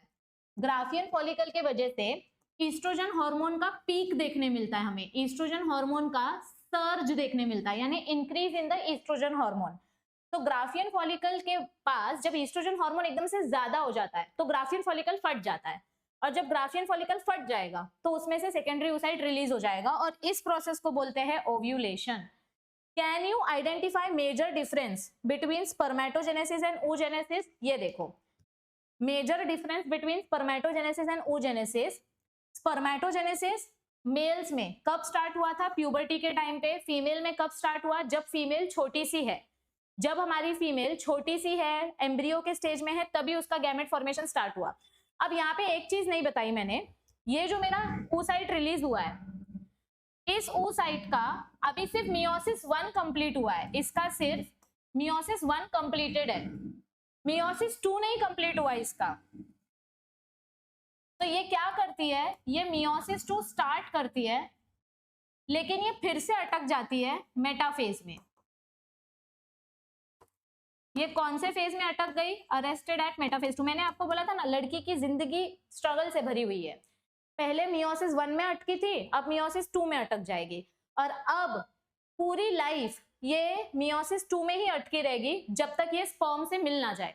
जब ये स्पर्म से मिलेगी तभी इसका मियोसिस 2 कंप्लीट होगा, नहीं तो इसका मियोसिस 2 कंप्लीट नहीं होगा। तो यहाँ पर इसकी शुरुआत हो जाती है बर्थ से पहले, गैमेट्स बनना स्टार्ट हो जाते हैं बिफोर बर्थ, लेकिन उसका मैच्योरेशन कब होता है, जब उसके पीरियड स्टार्ट होते हैं, जब मेंस्ट्रुअल साइकिल स्टार्ट होते हैं, तब गैमेट्स मैच्योर होना स्टार्ट होते हैं। और हर एक स्टेज में ये अरेस्ट होते हुए जाती है, हर एक स्टेज में हमको अरेस्ट दिखाई देता है। मियोसिस 1 में ये अटक गई थी पहले, जब ये प्राइमरी फॉलिकल थी, जब ये प्राइमरी फॉलिकल थी तो ये मियोसिस 1 में अटक गई, प्रोफेज 1 में अरेस्ट हो गई। फिर जैसे तैसे जब ग्राफियन फॉलिकल बना, ये फर्स्ट, और जैसे तैसे जब ग्राफियन फॉलिकल बना तो इसका मियोसिस 1 कंप्लीट हो गया, लेकिन मियोसिस 2 स्टार्ट हुआ, बट मेटाफेज 2 में फिर से अटक गई, मेटाफेज 2 में फिर से अटक गई। क्योंकि होता क्या है पता है, मेटाफेज 2 में सारे क्रोमोसोम्स सेंटर में आते हैं, ये जो 23 क्रोमोसोम्स है ना ये सेंटर में आ जाते हैं। अब हमारी फीमेल का जो एग है, ये जो फीमेल का एग है इसके पास सेंट्रियोल्स नहीं है, और आप लोगों ने सेल डिवीजन चैप्टर में पढ़ा है कि अगर सेंट्रियोल्स होते तो सेंट्रियोल्स स्पिंडल फाइबर बनाते और सेल डिवीजन कंप्लीट कर देते हैं, लेकिन एग के पास सेंट्रियोल्स नहीं है तो सेल डिवीजन अटक जाता है। मैम मियोसिस 1 कैसे हुआ फिर बिना सेंट्रियोल्स के? वो एफएसएच हार्मोन के वजह से हुआ, और अब एफएसएच हार्मोन नहीं है। ये जब अंडा बाहर आ गया, ग्राफियन फॉलिकल जब फट जाता है और अंडा बाहर रिलीज करता है, ग्राफियन फॉलिकल फट के जब अंडा रिलीज करता है, जब अंडा मतलब सेकेंडरी oocyte रिलीज हो रहा है, सेकेंडरी oocyte जब रिलीज होता है तो एफएसएच हार्मोन एकदम से कम हो जाता है, और अगर एफएसएच हार्मोन कम हो गया तो अब मियोसिस 2 इस हार्मोन की वजह से तो नहीं होगा, मियोसिस 2 करना है तो सेंट्रियोल्स चाहिए, तो हमारा स्पर्म आएगा और ये अपने साथ सेंट्रियोल्स लेकर आएगा। यहाँ पे मेरा मेटाफेज 2 अटका हुआ है ना, मेटाफेज 2 अटका हुआ है, तो यहाँ पे स्पर्म आएगा, स्पर्म अपने सेंट्रियोल्स देगा और फिर आपका मेटाफेज 2 कंप्लीट होगा और एग मैच्योर हो जाएगा, लेकिन तब तक ये पूरा का पूरा फेज अटका रहेगा। तो मेल और फीमेल गैमेट के क्या डिफरेंसेस हैं यहाँ पर हमने देखे। अब हम स्टार्ट करेंगे मेंस्ट्रुअल साइकिल वाला टॉपिक, और उसके पहले ये फ्लो चार्ट एक बार रिवाइज कर लेते हैं। इस फ्लो चार्ट में मैंने आपको क्या बताया, कुछ एक्स्ट्रा इन्फॉर्मेशन है। ओवरी का जर्म लेयर बताया है, एंडोडर्म से बनती है। ओवरी में 5 हार्मोन्स बनते हैं, प्रोजेस्टेरॉन हार्मोन, ईस्ट्रोजन हार्मोन, ये दोनों का काम है एंडोमेट्रियम लेयर मेंटेन करना, और ईस्ट्रोजन हार्मोन का काम है फॉलिकल्स मैच्योर करना और मेंस्ट्रुअल साइकिल मेंटेन करना। रिलैक्सिन हार्मोन चाइल्ड डिलीवरी के टाइम पे पेल्विक गर्डल को रिलैक्स करती है। Activin hormone menstrual cycle activate करता है। इनहिबिन हार्मोन एफएसएच प्रोडक्शन को स्टॉप करता है। ये हम अभी आगे देखेंगे जब मेंस्ट्रुअल साइकिल पढ़ेंगे। हमारा जो ओवरी था, ओवरी के पास कॉर्टेक्स में जर्मिनल सेल्स थे, ये जर्मिनल सेल्स माइटोसिस करके ऊगोनिया बनाते हैं, और बीच में जो मेड्यूला है, मेड्यूला के पास ब्लड वेसल्स है, ठीक है। अब ये जो मेरे ऊगोनिया सेल्स हैं, ये ऊगोनिया सेल्स जो है इनके पास ग्रेन्युलोसा सेल ऐड होते जाएगा और ये फॉलिकल्स बनते जाएंगे, they will become primordial follicles. जब हमारी फीटस सिर्फ 12 मंथ्स की होती है तो उसके पास 2 मिलियन प्रिमोडियल फॉलिकल्स होते हैं। जैसे 2 मिलियन प्रिमोडियल फॉलिकल्स मियोसिस 1 में जाते हैं, वैसे ये अरेस्ट हो जाते हैं प्रोफेज 1 में। किस में अरेस्ट हो जाते हैं? ये प्रोफेज 1 में। तो 2 मिलियन से 1 मिलियन फॉलिकल बचा, और 1 मिलियन फॉलिकल से सिर्फ 60,000 फॉलिकल बचा। इस प्रोसेस को बोलते हैं फॉलिकुलर एट्रेसिया।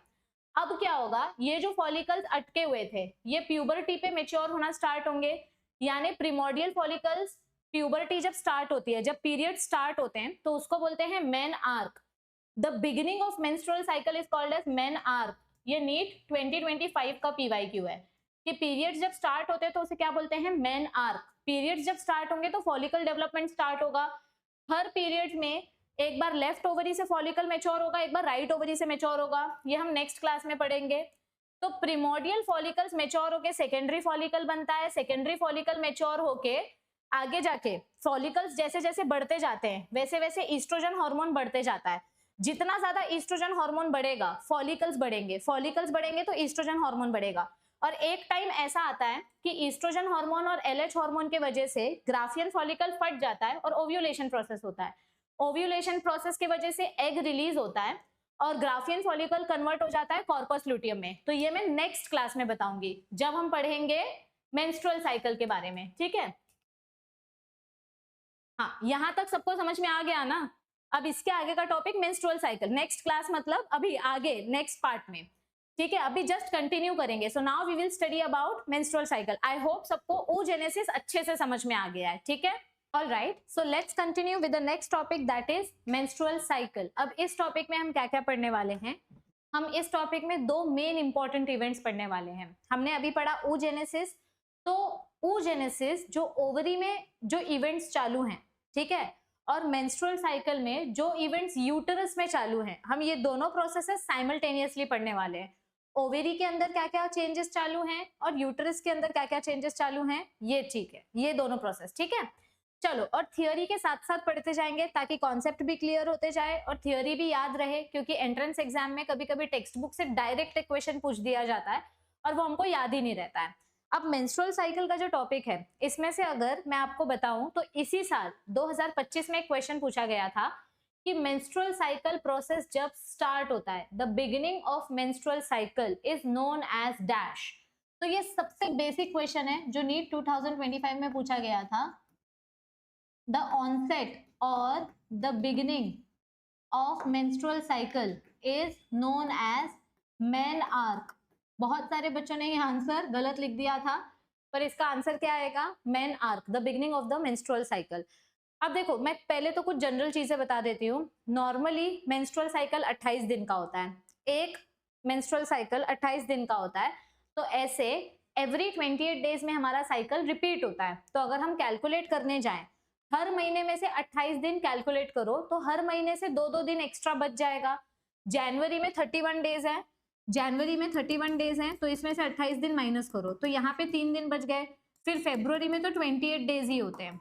फिर मार्च में वापस 31 डेज हैं, तो 28 डेज माइनस करो, फिर 3 दिन बच गए। तो ऐसे जब आप माइनस माइनस माइनस करते जाओगे तो आपके पास ये जो बचे हुए दिन है, ये दिन मिलके टोटल 29 डेज बन जाते हैं और ये आपका पूरा एक नया मेंस्ट्रुअल साइकिल ऐड हो जाता है। यानी अगर आप कैलकुलेट करोगे तो एक साल में एक फीमेल को कितनी बार मेंस्ट्रुअल साइकिल आएगा? 13 बार। हर महीने उसको मेंस्ट्रुअल साइकिल आते हैं, लेकिन हर महीने 2-2 दिन बचते जाते हैं और ये 2 दिन मिलके एक एक्स्ट्रा दिन बन जाता है। अब जैसे समझो, एक रैंडम एग्जांपल मैं बताती हूँ। जनवरी की 1 तारीख को किसी को पीरियड्स आए, बहुत ही अनलकी डे होगा, बट ठीक है, नया साल और पेन के साथ शुरुआत। But just for random calculation, अगर जनवरी के 1 तारीख को किसी को पीरियड्स आए तो 28 तारीख को उसका साइकिल खत्म हो जाएगा और 29 जनवरी को उसको सेकेंड पीरियड्स आ जाएंगे। यानी सेम मंथ में पीरियड स्टार्ट हो जाएंगे 28 डेज खत्म होने के बाद। एवरेज देखा जाए तो 28 डेज का मेंस्ट्रुअल साइकिल होता है। कुछ फीमेल्स में 30 डेज का हो सकता है, कुछ फीमेल में 32 डेज का हो सकता है, कुछ फीमेल में 35 डेज का हो सकता है। सो 28 से लेके 35 डेज ये एवरेज ड्यूरेशन होता है। इसके बीच में पीरियड्स कभी भी आ सकते हैं, मतलब 28 दिन से 32 दिन के बीच का साइकिल नॉर्मल माना जाता है। हर महीने जब भी पीरियड्स आएंगे, हमारे दोनों ओवरी में 60,000 फॉलिकल्स हैं। हमने अपने अभी जस्ट पढ़ा था पीछे टॉपिक में कि जब oogenesis होता है, जब फीमेल बड़ी हो जाती है, जब उसका प्यूबर्टी स्टार्ट हो जाता है, तो प्यूबर्टी के एज तक आते आते लेफ्ट ओवरी में 60,000 फॉलिकल्स बचे हैं, राइट ओवरी में 60,000 फॉलिकल्स बचे हैं। हर महीने जब पीरियड्स आएंगे तो एक महीने में लेफ्ट साइड की ओवरी से फॉलिकल डेवलपमेंट होगा और दूसरे महीने में राइट साइड की ओवरी से फॉलिकल डेवलपमेंट होगा। एवरी मंथ ऑल्टरनेट साइड से फॉलिकल्स डेवलपमेंट होते हैं, एग डेवलप होता है। क्लियर? Yes everybody. चलो अब थोड़ा सा इंट्रोडक्शन देखते हैं। तो अब थ्योरी के इंट्रोडक्शन में हमें क्या बताया गया है? The reproductive cycle in the female primates. ये रिप्रोडक्टिव साइकिल हमको किसमें देखने मिलता है? फीमेल प्राइमेट्स यानी monkeys, apes, chimpanzee, gorilla and human beings. And this reproductive cycle is known as menstrual cycle. The first menstruation begins at puberty. First menstruation process कब start होता है? प्यूबर्टी के एज में।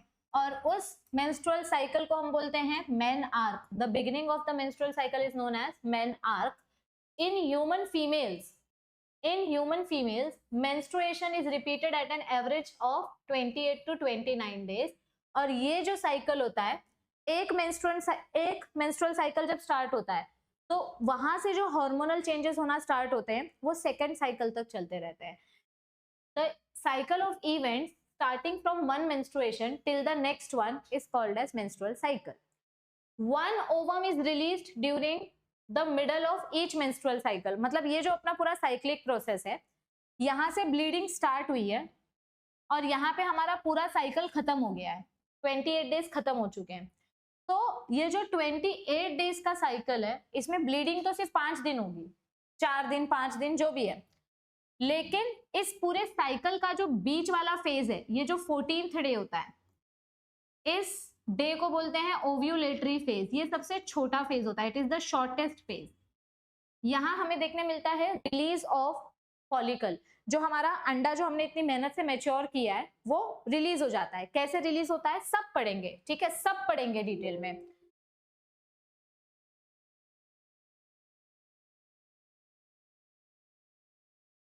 ठीक है, लेट्स कंटिन्यू। हाँ, सब पढ़ेंगे हम डिटेल में।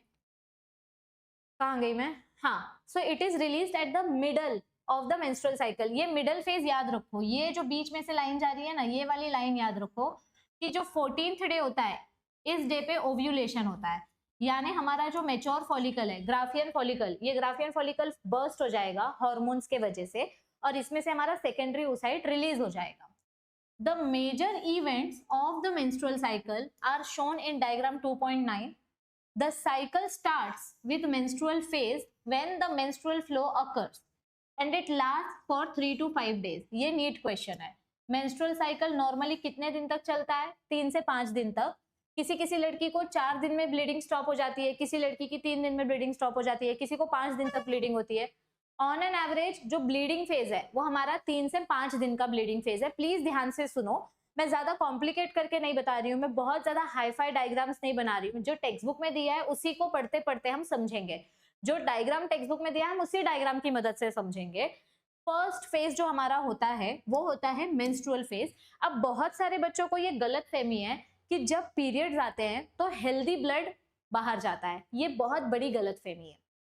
जब आपको पीरियड्स आते हैं, जब आपका मेंस्ट्रुअल फ्लो स्टार्ट होता है, तो आपके बॉडी का हेल्दी ब्लड बाहर नहीं जाता। एक्चुअली में मेंस्ट्रुअल फ्लो में कौन सा ब्लड बाहर जाता है, ये देखो।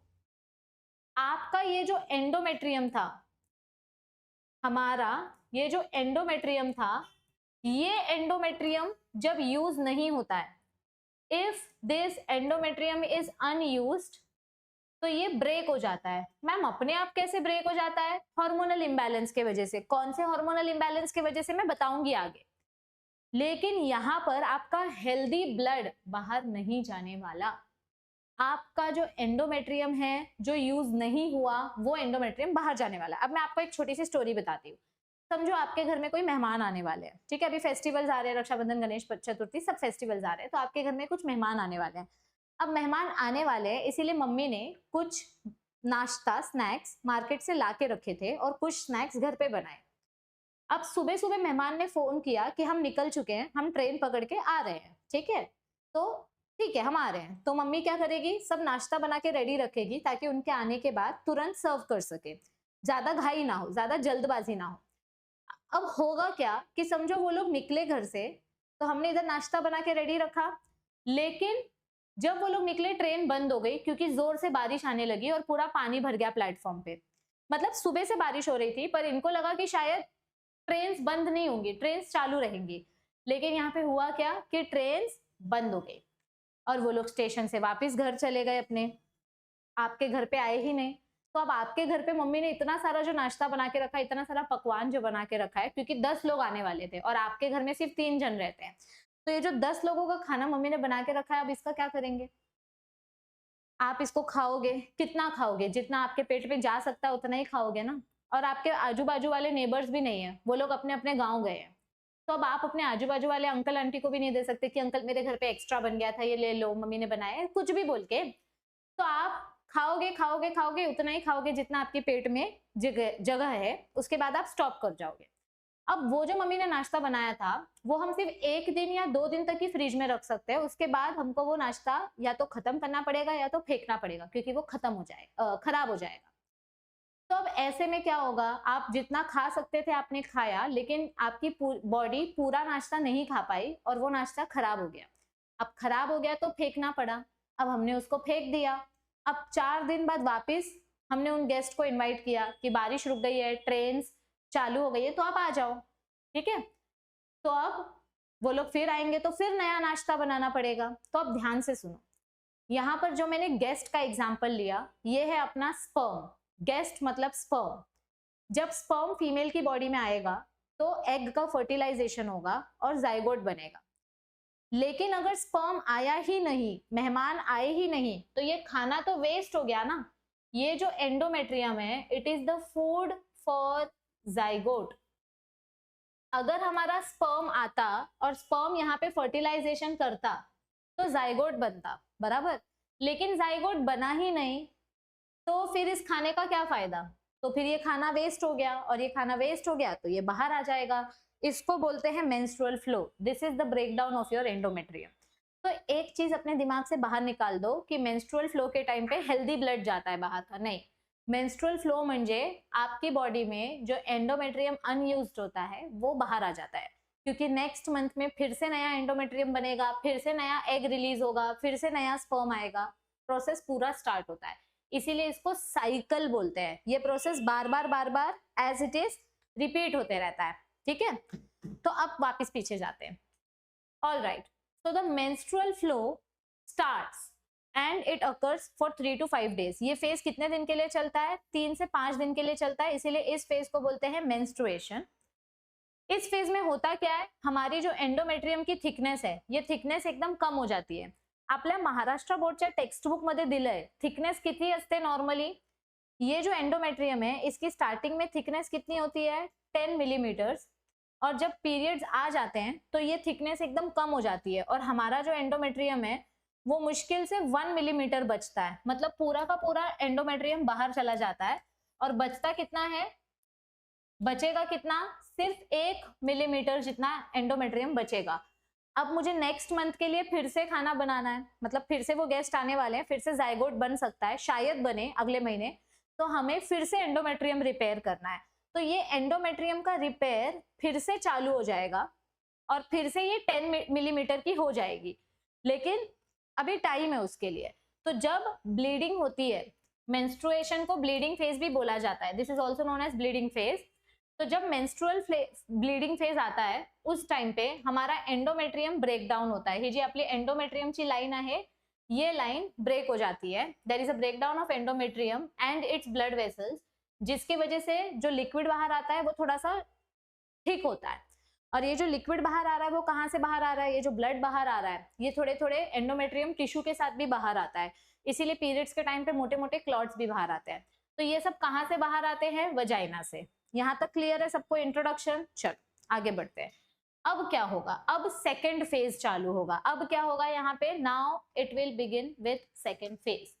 अब सेकेंड फेज हमारा चालू हो जाता है 6th डे से।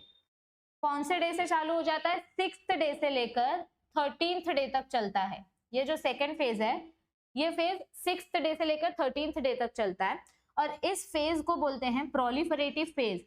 अगर मैं एकदम सिंपल भाषा में बताऊं तो प्रोलिफरेटिव फेज का मतलब होता है रिपेयर फेज। प्रोलिफरेटिव फेज का मतलब क्या होता है? Repair phase. मतलब इस फेज में हम क्या कर रहे हैं, जो एंडोमेट्रियम की लेयर हमने तोड़ी है हम इस लेयर को फिर से रिपेयर कर रहे हैं, इसको फिर से पहले जैसा बना रहे हैं। इसको कैसे बनाएंगे फिर से पहले जैसा? अपने आप जादू मंत्र से तो होने वाला नहीं है।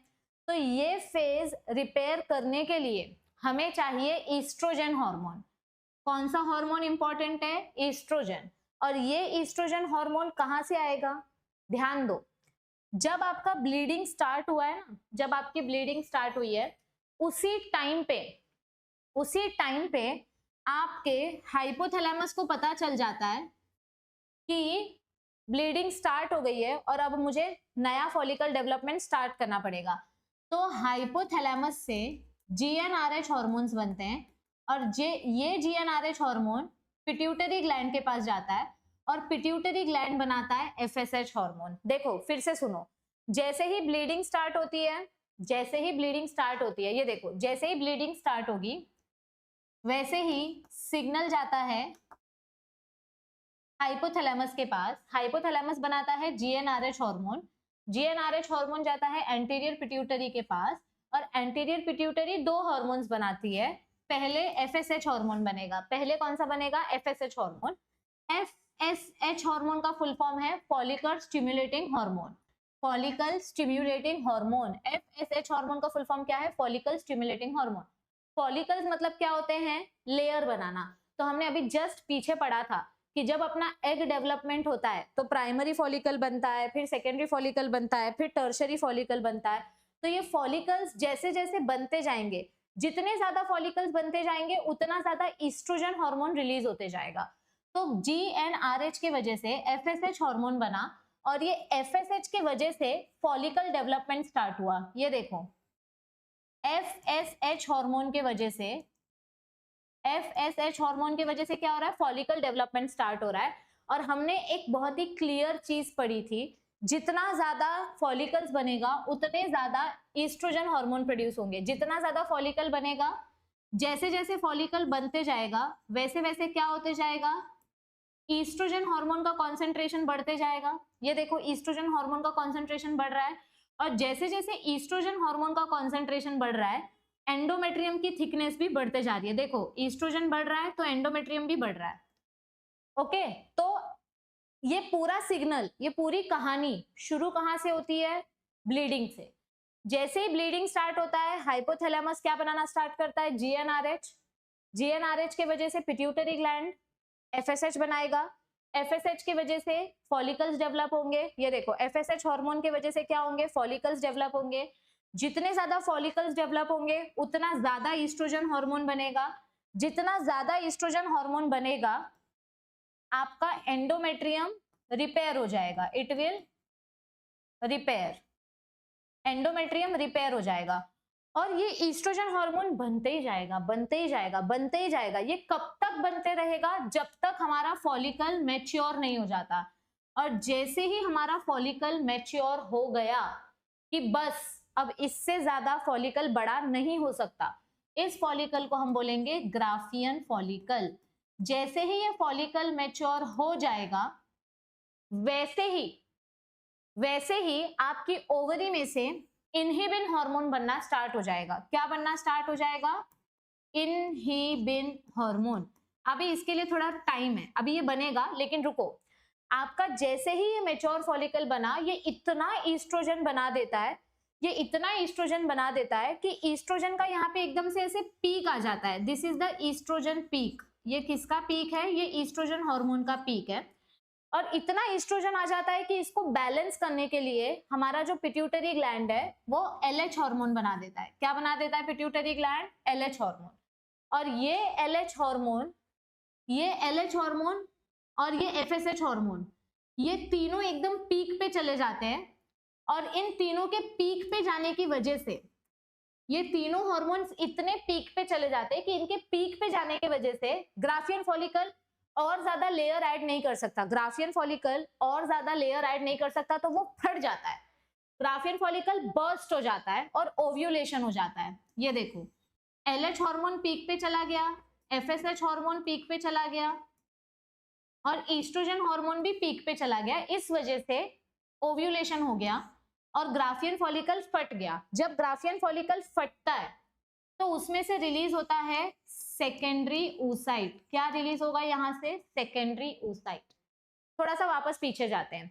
जब हमारा ब्लीडिंग फेज खत्म होता है तो यहाँ पे जब ब्लीडिंग स्टार्ट होती है तो आपका सिग्नल गया हाइपोथैलेमस को, हाइपोथैलेमस ने बनाना स्टार्ट किया जीएनआरएच हार्मोन, जीएनआरएच हार्मोन गया पिट्यूटरी ग्लैंड के पास, पिट्यूटरी ग्लैंड ने बनाया एफएसएच। अब यहाँ पे ब्लीडिंग चालू है और उसी टाइम पे फॉलिकल डेवलपमेंट चालू हो गया है। ठीक है, अब जैसे ही ब्लीडिंग खत्म होगी 5वें दिन में आपका फॉलिकल डेवलपमेंट फास्ट हो जाता है। प्राइमरी फॉलिकल, सेकेंडरी फॉलिकल, देखो ये प्राइमरी फॉलिकल है, ये सेकेंडरी फॉलिकल है, ये टर्शरी फॉलिकल है और ये ग्राफियन फॉलिकल है। यहाँ पे फॉलिकल डेवलपमेंट हो रहा है ना, एफएसएच की वजह से क्या हो रहा है, फॉलिकल डेवलपमेंट हो रहा है, इसीलिए इस फेज को फॉलिकुलर फेज भी बोलते हैं। यहाँ पर फॉलिकल डेवलपमेंट हो रहा है इसीलिए इस फेज को फॉलिकुलर फेज भी बोलते हैं। या फिर ईस्ट्रोजन के वजह से एंडोमेट्रियम डेवलप हो रहा है इसीलिए प्रोलिफरेटिव फेज भी बोल सकते हैं। आप इस फेज को, ये वाला जो फेज है, इसको फॉलिकल फेज भी बोल सकते हो, इसको प्रोलिफरेटिव फेज भी बोल सकते हो। Follicular phase, proliferative phase, follicular phase, proliferative phase, दोनों का मतलब सेम है, डेवलपिंग फेज। फॉलिकुलर फेज में फॉलिकल्स डेवलप हो रहे हैं, प्रोलिफरेटिव फेज में एंडोमेट्रियम डेवलप हो रहा है, पर हो रहा है दोनों साथ में। ठीक है, दोनों साथ में हो रहा है। अब ओव्यूलेशन होता है 14th डे पे। कौन से डे पे होगा ओव्यूलेशन, 14th डे पे एग रिलीज हो जाएगा और ये फिक्स है, हमेशा अंडा 14th डे पे ही रिलीज होगा। दिस इज फिक्स्ड, ये नहीं बदलने वाला। Your egg will release on 14th day, this is fixed, ये नहीं बदलने वाला। तो अब पहले यहां तक पढ़ लेते हैं, ठीक है, सेकेंड फेज जो है वहां तक पढ़ लेते हैं। The menstrual phase is followed by follicular phase, तो ये अपना सेकेंड फेज है। During this phase the primary follicle grows to become Graafian follicle. देखो दो चीजें चालू है, यहाँ पर फॉलिकल डेवलपमेंट चालू है, ग्राफियन फॉलिकल मिल गया, और यहाँ पे एंडोमेट्रियम का डेवलपमेंट चालू है। सो फॉलिकल्स भी डेवलप हो रहे हैं और साइमल्टेनियसली, ये वर्ड इंपॉर्टेंट है, फॉलिकल्स भी डेवलप हो रहे हैं और एंडोमेट्रियम भी रीजनरेट हो रहा है। So these changes in the ovary and the uterus, they are controlled with the help of pituitary hormones and ovary hormones. Pituitary gland से कौन सा हार्मोन आता है? एफएसएच। और ओवरी से कौन सा हार्मोन आता है? ईस्ट्रोजन। ये दोनों हार्मोन्स की वजह से फॉलिकल का डेवलपमेंट और यूटेरस का डेवलपमेंट होता है। The secretion of LH and FSH increases slowly. ये एफएसएच हार्मोन धीरे धीरे बढ़ेगा, एलएच हार्मोन भी धीरे धीरे बढ़ेगा एंड स्टिम्युलेट्स फॉलिकुलर डेवलपमेंट। तो देखो, जैसे जैसे एफएसएच हार्मोन बढ़ रहा है वैसे वैसे ईस्ट्रोजन बढ़ रहा है, फॉलिकल डेवलपमेंट बढ़ रहा है, and as well as secretion of oestrogen by growing follicles. ये बहुत इंपॉर्टेंट लाइन है। यहाँ पे ईस्ट्रोजन हमारा मास्टर माइंड है। जितना ज्यादा फॉलिकल्स बनेगा उतना ज्यादा ईस्ट्रोजन हार्मोन रिलीज होगा, और ईस्ट्रोजन हार्मोन सबसे बड़ा मास्टर माइंड है। इसका काम है एंडोमेट्रियम को मैच्योर करना। ईस्ट्रोजन हार्मोन का काम है एंडोमेट्रियम को मैच्योर करना, ये सबसे बड़ा मास्टर माइंड है। Both LH and FSH they will acquire a peak. LH hormone और FSH हार्मोन दोनों का पीक आ जाएगा leading to its maximum level during mid cycle, मतलब 14th डे पे। दोनों ने 14th डे पे अपना पीक अक्वायर किया, which is called as LH surge. Surge मतलब पीक। और इस पीक के वजह से क्या होगा? ग्राफियन फॉलिकल इतना सारा हार्मोनल प्रेशर नहीं झेल पाती है, तो ग्राफियन फॉलिकल बर्स्ट हो जाएगी। Graafian follicle will burst, so it will rupture the Graafian follicle and it will release ovum. इस प्रोसेस को बोलेंगे ovulation. This process is ovulation, जो कि सबसे छोटा फेज होता है, एक दिन का फेज होता है ovulation का फेज। ओके, अब आगे क्या बताया है? The ovulatory phase is followed by luteal phase. अब क्या होगा? अब ध्यान से सुनो, अब क्या होने वाला है। हमने ये आधा फेज पढ़ लिया, अब इसके बाद क्या होगा? अब कहानी क्या होगी? देखो, ग्राफियन फॉलिकल फट गया, ग्राफियन फॉलिकल फट गया, फॉलिकल डैमेज हो गया। ग्राफियन फॉलिकल फट चुका है, फॉलिकल डैमेज हो चुका है, सो नो फॉलिकल्स लेफ्ट। तो अब ये जो ग्राफियन फॉलिकल बच गया है, अब क्या होगा? ये जो ग्राफियन फॉलिकल है ना, इसको देखो, मैं यहां पे लिख रही हूं, यहां पे मैं लिखती हूं, आफ्टर ओव्यूलेशन क्या होता है? आफ्टर ओव्यूलेशन क्या होगा? बचा हुआ ग्राफियन फॉलिकल जो है, बचा हुआ ग्राफियन फॉलिकल जो है, ये ग्राफियन फॉलिकल जो है,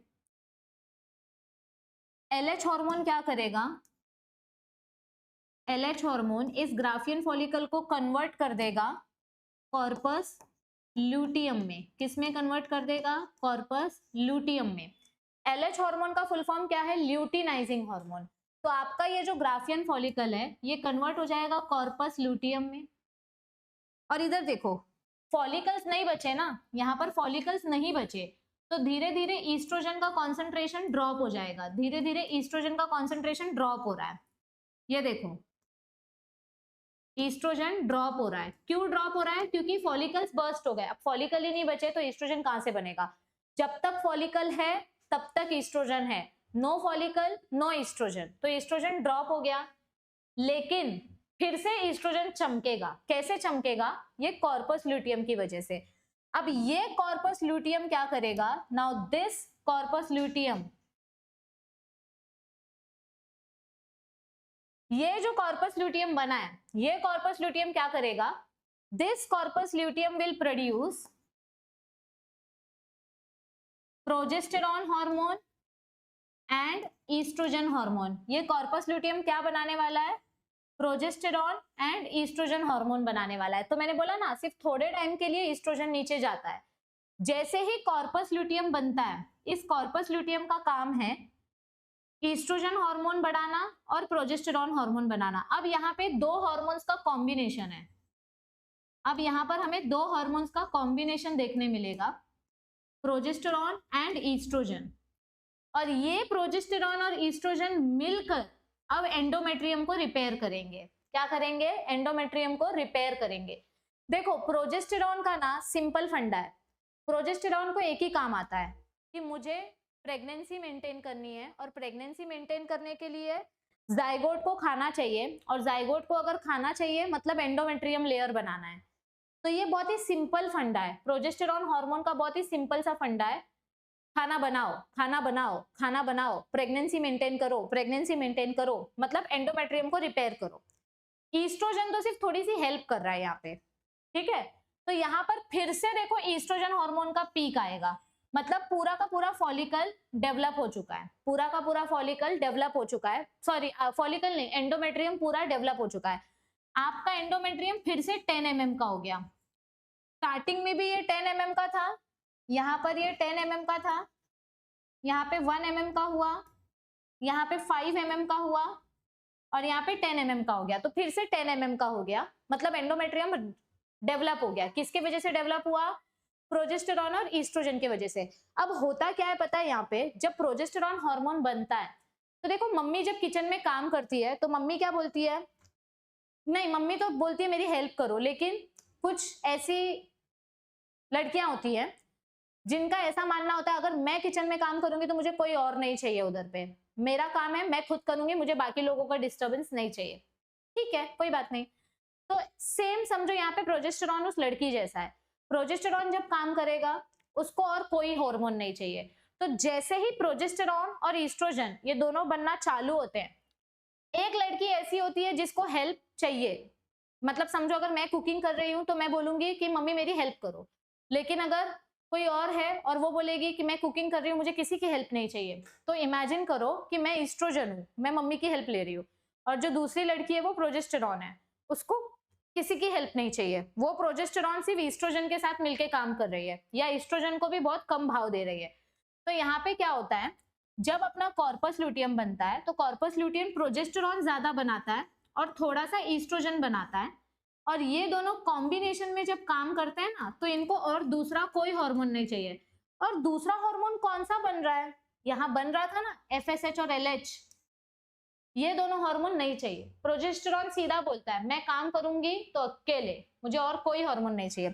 तो ये दोनों हार्मोन का जो कॉम्बिनेशन है, प्रोजेस्टेरॉन का जब लेवल बढ़ता है, ईस्ट्रोजन का जब लेवल बढ़ता है, तब आपके ओवरी में से इनहिबिन हार्मोन प्रोड्यूस होता है, और ये इनहिबिन हार्मोन क्या करता है, ये इनहिबिन हार्मोन ये नेगेटिव सिग्नल देता है, ये नेगेटिव सिग्नल देता है पिट्यूटरी ग्लैंड को, और पिट्यूटरी ग्लैंड से नेगेटिव सिग्नल जाता है हाइपोथैलेमस से, और फिर हाइपोथैलेमस FSH हार्मोन और LH हार्मोन बनाना बंद कर देती है।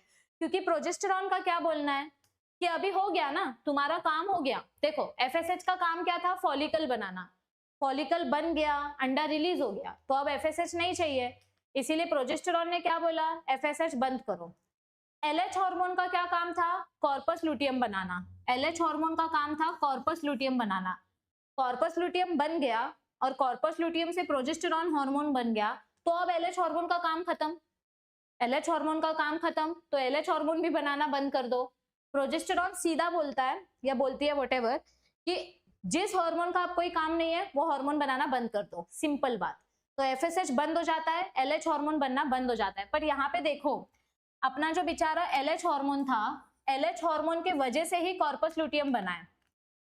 इधर देखो LH हार्मोन के वजह से ही कॉर्पस लुटियम बना, LH हार्मोन के वजह से ही क्या हुआ, यहाँ पे कॉर्पस लुटियम बना, और कॉर्पस लुटियम से प्रोजेस्टेरॉन बना।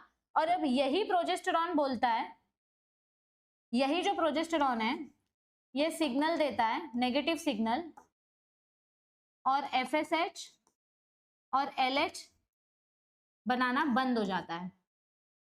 इसी कॉम्बिनेशन की वजह से FSH और LH बनना बंद हो जाता है। तो यहाँ पे LH हार्मोन का काम क्या था, कॉर्पस लुटियम बनाना। कॉर्पस लुटियम की फिक्स्ड लाइफ है, कॉर्पस लुटियम की लाइफ जो है, इसका लाइफ स्पैन फिक्स्ड है, 14 days life span. Corpus luteum सिर्फ और सिर्फ 14 दिन तक ही जिंदा रह सकता है, और कॉर्पस लुटियम जब मर जाएगा, जब ये कॉर्पस लुटियम धीरे धीरे करके ड्राई हो जाएगा तो ये बन जाएगा कॉर्पस अल्बिकेंस। जब ये धीरे धीरे करके ड्राई हो जाएगा, अरे हाँ, जब ये धीरे धीरे करके ड्राई हो जाएगा तो ये बन जाएगा कॉर्पस अल्बिकेंस, और फिर उसका कोई काम नहीं है। ठीक है, तो देखो यहाँ पर LH हार्मोन की वजह से चेंजेस हो रहे हैं, यहाँ पे जो कुछ भी हो रहा है आपका ये ग्राफियन फॉलिकल कॉर्पस ल्यूटियम में कन्वर्ट हुआ, तो यहाँ पे ये जो भी चेंजेस हुए ये LH हार्मोन के वजह से हुए। किसके वजह से हुए? LH हार्मोन के वजह से कॉर्पस ल्यूटियम बना। तो इस फेज को बोलते हैं ल्यूटियल फेज। क्या बोलते हैं इस फेज को? Luteal phase. और इस फेज में दो हार्मोन्स ज्यादा प्रोड्यूस हो रहे हैं, प्रोजेस्टेरॉन बन रहा है एंड ईस्ट्रोजन बन रहा है, यानी हार्मोन्स सेक्रीट हो रहे हैं। इसीलिए इस फेज को सेक्रेटरी फेज भी बोला जाता है, क्योंकि हार्मोन्स सेक्रीट हो रहे हैं। तो देखो यहाँ पे the ovulation phase is followed by luteal phase, मतलब कॉर्पस ल्यूटियम बनेगा, जहां पर आपका graafian follicle is transformed into corpus luteum. The corpus luteum will produce large amount of progesterone. Corpus luteum क्या बनाएगा? It will produce progesterone. बार बार मैं बोल रही हूँ, प्रोजेस्टेरॉन हार्मोन का काम है प्रेगनेंसी मेंटेन करना। प्रेगनेंसी मेंटेन करने के लिए एंडोमेट्रियम मेंटेन करना पड़ेगा। सो प्रोजेस्टेरॉन का काम क्या है? Maintenance of endometrium. और ये एंडोमेट्रियम क्यों जरूरी है? फीटस को इम्प्लांटेशन करवाने के लिए। जब अगर जाइगोट बनेगा तो उसको रहने के लिए घर चाहिए, और वो उसका घर कौन होगा? Endometrium. For implantation of the fertilised ovum and for other pregnancy events, during pregnancy all the events of the menstrual cycle stop and there is no menstruation. तो देखो मैंने यहाँ पे जो बोला ना कि जब आपका प्रोजेस्टेरॉन हार्मोन बनेगा तो इनहिबिन हार्मोन रिलीज होगा। ये इनहिबिन हार्मोन क्या करता है? It stop FSH and LH, और FSH और LH स्टॉप हो गया तो मेंस्ट्रुअल साइकिल स्टॉप हो जाएगा। मेंस्ट्रुअल साइकिल कब स्टॉप होगी? अगर प्रेगनेंसी हुई तो। अगर प्रेगनेंसी हुई तो इनहिबिन हार्मोन मेंस्ट्रुअल साइकिल को स्टॉप कर देगा, ठीक है। In the absence of fertilisation the corpus luteum degenerates. लेकिन अगर प्रेगनेंसी नहीं हुई, इफ नो प्रेगनेंसी, अगर प्रेगनेंसी नहीं हुई तो कॉर्पस ल्यूटियम डीजेनरेट हो जाएगा। Corpus luteum will degenerate, it will become dry. और ये कॉर्पस ल्यूटियम किस में कन्वर्ट हो जाएगा?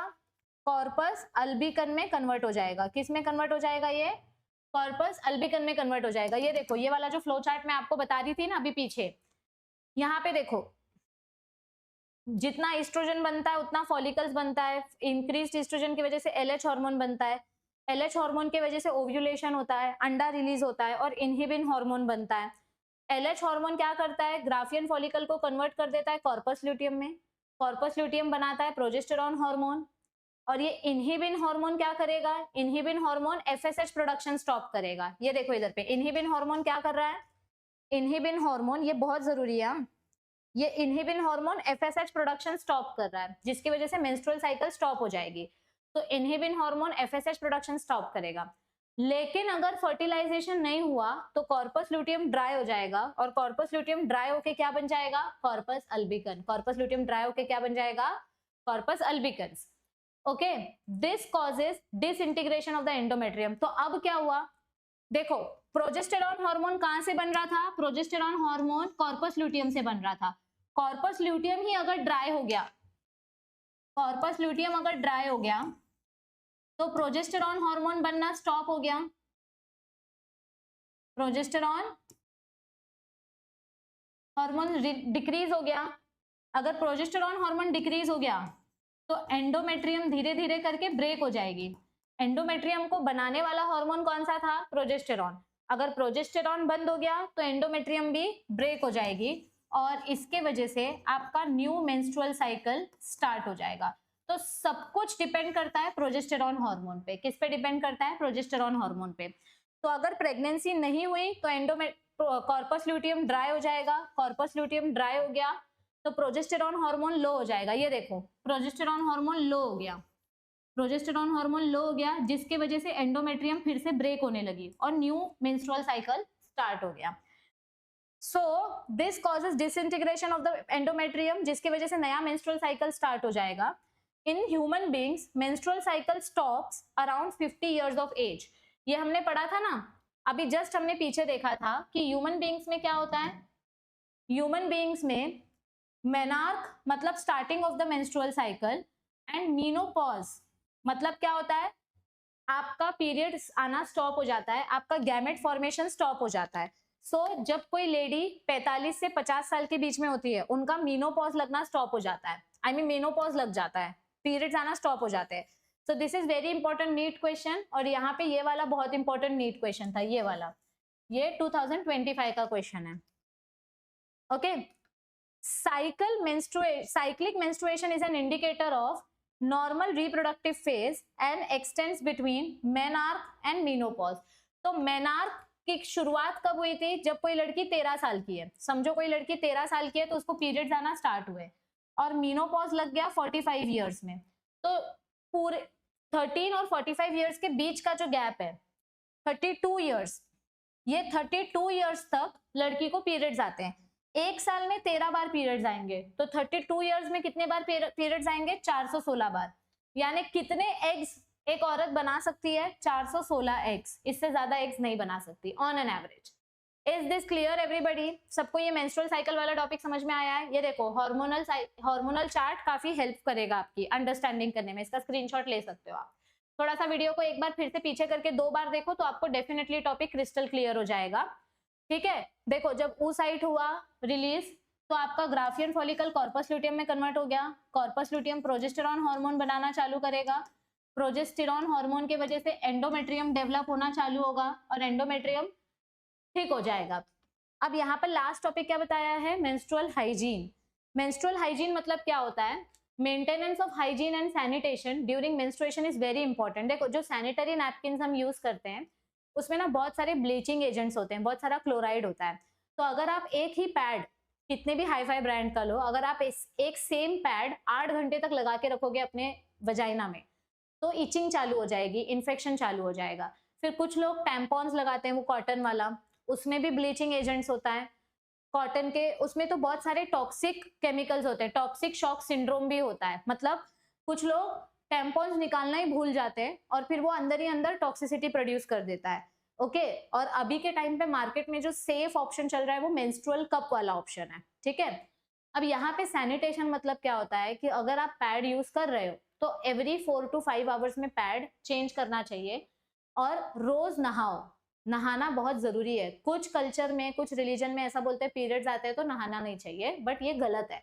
आपकी बॉडी उस टाइम पे बहुत ही ज्यादा इन्फेक्ट ओरिएंटेड होती है, इन्फेक्शन ओरिएंटेड होती है, कहीं से भी इजीली बैक्टीरिया ग्रो हो जाएंगे। तो take bath and clean yourself regularly, use sanitary napkins और clean homemade pads, change sanitary napkins after every 4 to 5 hours and dispose the used sanitary napkins properly, wrapping it with a used paper. Do not throw the used napkins in the drain pipe or toilets, नहीं तो blockage हो जाएगा। After handling the napkin, wash hands with soap. तो sanitary napkin लगाने से पहले हाथ धो लो, सैनिटरी नैपकिन निकालने के बाद भी हाथ धो, क्योंकि इन्फेक्टेड एरिया नहीं होना चाहिए। ठीक है, सो ये था हमारा आज का सेशन एंड करने के टाइम पे भी मैंने आपको बोला है कि मैं कुछ एमसीक्यूज आपको होमवर्क दूंगी। तो ये है अपना आज का पहला homework. Arrange the following, arrange the components of mammary gland from proximal to distal. ये आपका होमवर्क नंबर 1 है।